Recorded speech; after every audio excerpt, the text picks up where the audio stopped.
নাকি শেখ হাসিনার মধু খেয়ে আমি রাজনীতি করেছি, সেটার জবাব জনগণ জানে কিভাবে দিতে হয়। এই সরকারকে প্রয়োজন সম্মত দিয়ে দিবে।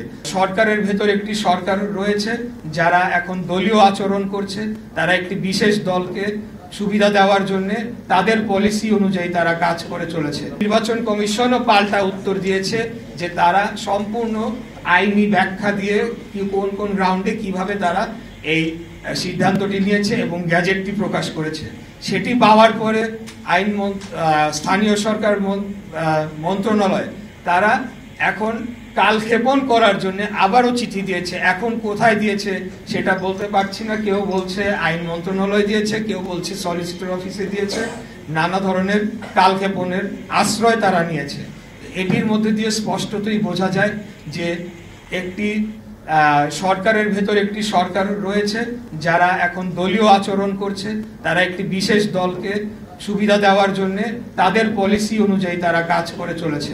কারণ এর মাঝে আরেকটি ঘটনা আপনারা দেখতে পাবেন যে এনসিপি একটি তারা বিবৃতি দেয়, সেখানে বলা হয় যে এরকম এই রায়ের বিষয়ে পর্যবেক্ষণ করা হয়, এমনকি যে বিচারক তার ব্যাপারেও বিষোদ্গার করা হয়, যেটি কিনা অত্যন্ত দুঃখজনক। সেটা আমরা আওয়ামী লীগ আমলে দেখতে পেয়েছি যে তাদের পক্ষে কোনো রায় না গেলে সেটা বিচারকদের উপরে তারা টার্গেট করত। বিচারকদের বিষয়ে প্রথমে তারা হুমকি ধামকি দিত, পরবর্তীতে অন্যান্য ব্যবস্থা নেওয়ার কথা বলতো, যেটি কিনা আলামত আমাদের কাছে রয়েছে। আমরা পরবর্তীতে আপনাদেরকে সবকিছু প্রোভাইড করে দিব।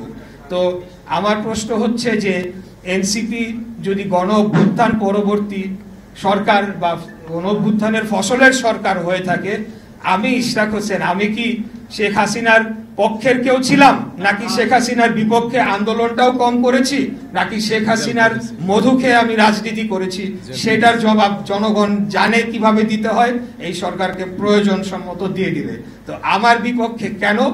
তার কারণ হচ্ছে জাস্ট বিকজ আমি বিএনপির প্রার্থী, ধানের শীষের মনোনীত প্রার্থী, এবং তারা চাচ্ছে যে তাদের নিজস্ব দলীয় ব্যক্তিদেরকে প্রশাসক হিসেবে বসাবে এবং আগামী নির্বাচনের সময় একটা ফায়দা লুটবে।